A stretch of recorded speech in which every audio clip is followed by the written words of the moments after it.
जी बच्चों, कैसे हैं आप सब। मैं हूं दीपक ऋषि सर। स्वागत करता हूं अपने प्यारे से क्यूट से चैनल फिजिक्स फीलर्स में।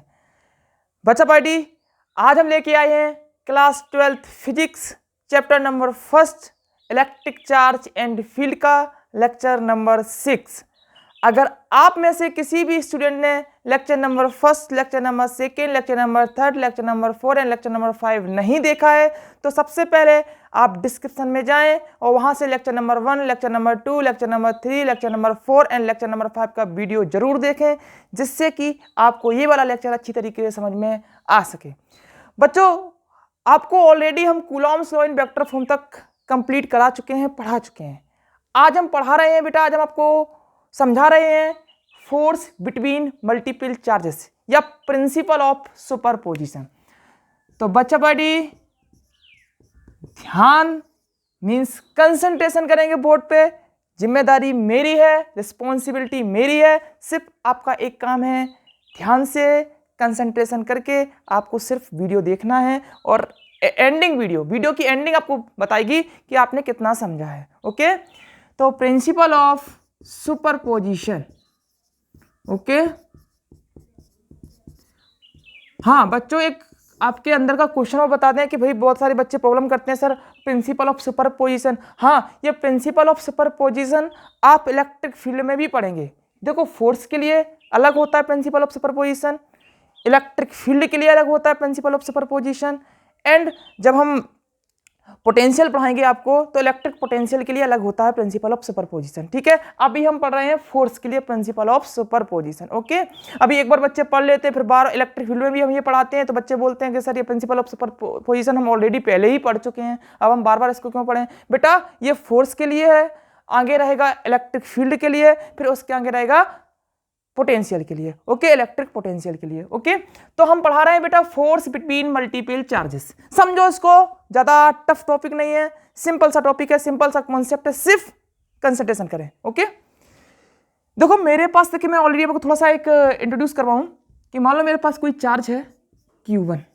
ओके, एंड दूसरा चार्ज है बेटा, समझना चाहिए से, ये मेरे पास चार्ज है Q1, दूसरा चार्ज है मेरे पास Q2, और मैंने मान लिया कि इनके बीच की जो डिस्टेंस है, मैंने मान लिया दोनों पॉजिटिव नेचर के हैं। ओके, ये मैंने मान लिया, आप नेगेटिव भी ले सकते हैं, कोई दिक्कत नहीं है। तो मैंने मान लिया कि इनके बीच का जो डिस्टेंस है वो है R। ओके, समझना चाहिए से, इनके बीच का डिस्टेंस कितना है R। बेटा ये इस पर फोर्स एग्जिस्ट करेगा तो कितना करेगा बेटा, आपको पता है, force on 1 due to 2। Okay, समझ में आ रहा है, ये इस पे फोर्स एग्जिट करेगा, कितना करेगा, force on 2 due to 1। Okay, आपको पता है कि जब ये फोर्स इस पे एग्जिट करता है तो इसका जो पोजीशन वेक्टर होता है, मैं ऑलरेडी आपको वेक्टर फॉर्म में पढ़ा चुका हूं, वो होता है r12 कैफ, और ये इस पे करेगा तो वो r21 कैफ होता है, ये मैं ऑलरेडी आपको क्लियर करवा चुका हूं। ओके बच्चों, अगर हम F12 निकालना चाहें तो आप F12 कैसे निकालेंगे, पहले मैं बात कर रहा हूं सिर्फ स्केलर फॉर्म में, उसके बाद मैं वेक्टर फॉर्म में निकलवाऊंगा। तो आप निकालेंगे सर, कूलॉम्स लॉ का यूज करेंगे, 1/4 pi epsilon naught Q1 Q2 upon R², इनके बीच का डिस्टेंस। ओके, R² है, हम R12 का स्क्वायर कर दें, कोई इशू नहीं है, कोई दिक्कत नहीं है। ओके, जिससे हमें समझ में आ जाएगा कि हम जो R ली है वो हमने चार्ज ऑन 1 ड्यू टू 2 ली है। ओके, इतनी बात समझ में आई कि जब दो चार्जेस के बीच का फोर्स निकालते हैं तो हम कुछ इस तरीके से निकालते हैं। अगर मान लो इसको हम वेक्टर फॉर्म में निकालना चाहें तो आप क्या कर देंगे, यहां इसकी डायरेक्शन को भी आप साथ में डिनोट कर देंगे, लिख देंगे। ओके, R12 का क्या, अगर आप इसको वेक्टर फॉर्म में लिखना चाह रहे हैं तो, इस फोर्स को वेक्टर फॉर्म में चाह रहे हैं तो आप कुछ इस तरीके से लिख सकते हैं। ओके, ये बात समझ में आई कि नहीं आई, ऑलरेडी आपको मैं पीछे लेक्चर में क्लियर करवा चुका हूं। प्रिंसिपल ऑफ सुपरपोजिशन या फोर्स बिटवीन मल्टीपल चार्जेस का मतलब क्या है, समझा रहे हैं कि मान लो मैंने कोई तीसरा चार्ज भी यहां पे रख दिया, आके लेट मैंने मान लिया कोई थर्ड चार्ज भी मैंने यहां पर रख दिया। ओके, अब मुझे निकालना है कि Q1 चार्ज पे, समझना तरीके से, यहां समझने की कोशिश करना, Q1 चार्ज पे इस Q2 की वजह से फोर्स कितना है, F12। ओके, और मुझे उसी Q1 पर हमें निकालना है इस Q3 की वजह से, किसकी वजह से, इस Q3 की वजह से निकालना है। तो जब इस Q3 की वजह से निकालेंगे तो मैंने मान लिया इस फोर्स को F13, क्या मान लिया बेटा मैंने इसको, force on 1 due to charge 3। Okay, clear हुआ ना।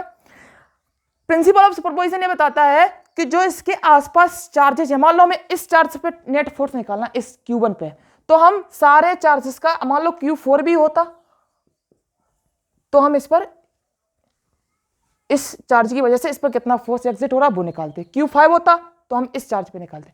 जिस चार्ज पे पूछा गया है उसी चार्ज पे आपको नेट फोर्स निकालना है। आप ये नहीं कि सर क्या ये फोर्स इस पे फोर्स नहीं लगाएगा, ये हमें इस पे नहीं निकालना है ना, हमें Q2 पे निकालना, ना हमें Q3 पे निकालना, ना हमें Q4 पे निकालना है।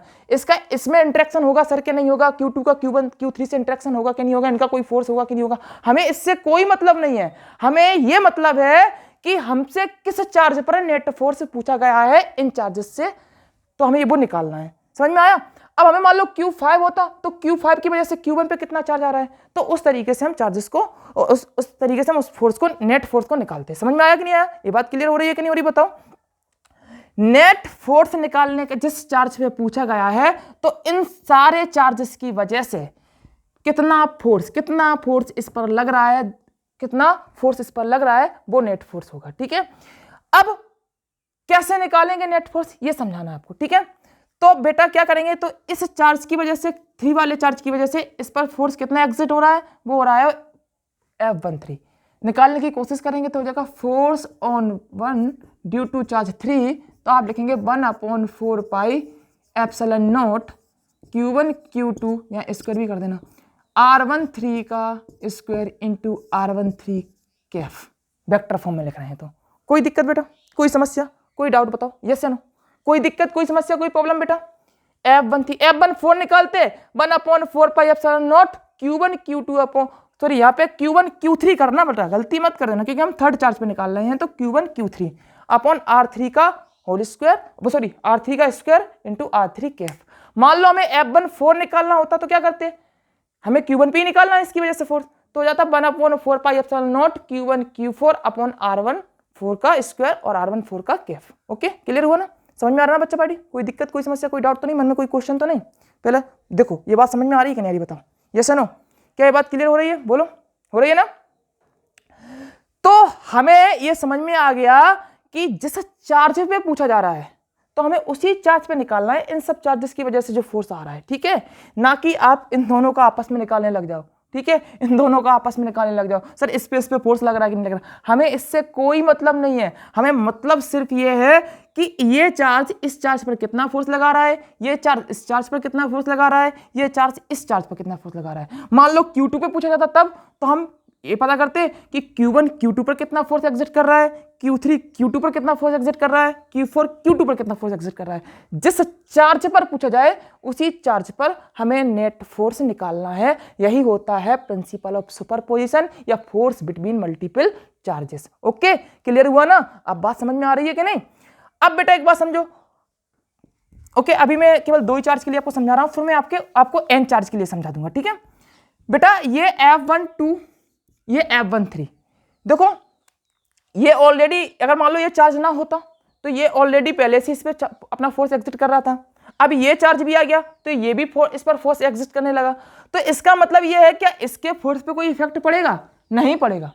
क्या इसके फोर्स पे इसके फोर्स पे कोई इफेक्ट पड़ेगा, नहीं पड़ेगा। दोनों में से किसी के भी फोर्स पे कोई इफेक्ट पड़ने वाला नहीं है।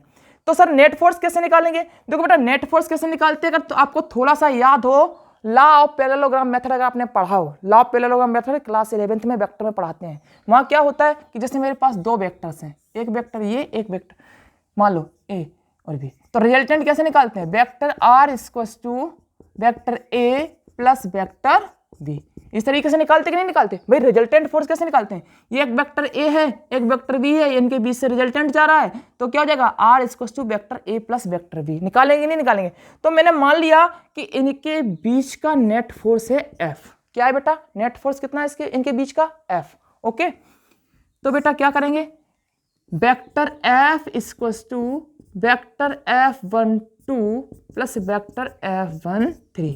क्यों F12 और F13, क्यों, समझ में आया ना क्यों, क्योंकि थर्ड चार्ज की वजह से फर्स्ट चार्ज पर कितना फोर्स, सेकंड चार्ज की वजह से फर्स्ट चार्ज पर कितना फोर्स, तो force on 1 due to charge 2, force on 1 due to charge 3, इनको वेक्टर सम कर देना है, वही नेट फोर्स होगा। ओके, वैल्यू पुट कर दीजिए यहां से, 1/4 Q1 Q2 upon R12 square into R12 cap. Okay, इतना कर लिया क्लियर बेटा? यहाँ पे वैल्यू पुट कर दीजिए यहाँ पे, ठीक है। अभी आप इसको लिख लीजिए, ओके। अगर आपको लिखना है तो लिख लीजिए, मैं तब तक इधर कॉर्नर में समझा रहा हूँ कोपचे में आके, ओके। तो बेटा क्या करेंगे, F1 F2 की वैल्यू रखेंगे यहाँ पे हम। तो वेक्टर F इक्वल्स टू, समझो इसको, हाँ क्या करेंगे, 1/4 epsilon naught Q1 Q2 upon R12 का स्क्वायर इंटू R12 का कैफ, प्लस चूंकि हम नेट फोर्स निकाल रहे हैं, वेक्टर फॉर्म में निकाल रहे हैं, तो प्लस 1/, दिख रहा ना, विजिबल हो रहा है, 1/4 एप्सिलॉन नॉट, दिखाई दे रहा ना सबको, 1/4 epsilon naught Q1 Q3 upon R13 square into R13 का कैफ। इतनी बात क्लियर हुई कि नहीं बताओ? दिख रहा है ना बच्चा, पार्टी समझ में आ रहा है ना? अब बेटा क्या करना है, थोड़ा समझो यहाँ पे। F equals to 1/4 epsilon naught, और Q1 ले लिया हमने हर जगह से कॉमन, यहां से कॉमन ले लिया, क्या बचेगा बेटा, यहां बचेगा Q2 अपॉन R12 का स्क्वायर R12 का Kaif, plus 1/4 epsilon naught, Q1 चला गया कॉमन में, यहां बचेगा Q3 अपॉन R13 का स्क्वायर और R13 का कैफ। ये आपका बच्चा है यहाँ पे, ओके। पहले आप इसको राइट कर लीजिए, इसके बाद आगे की कहानी आपको हम समझा रहे हैं। पहले इसको इसका राइट कर लीजिए, स्क्रीनशॉट लेके राइट कर लीजिए इसको, ओके, ले लिया, ठीक है। अब देखो बेटा, अगर मान लो अगर मैंने मान लिया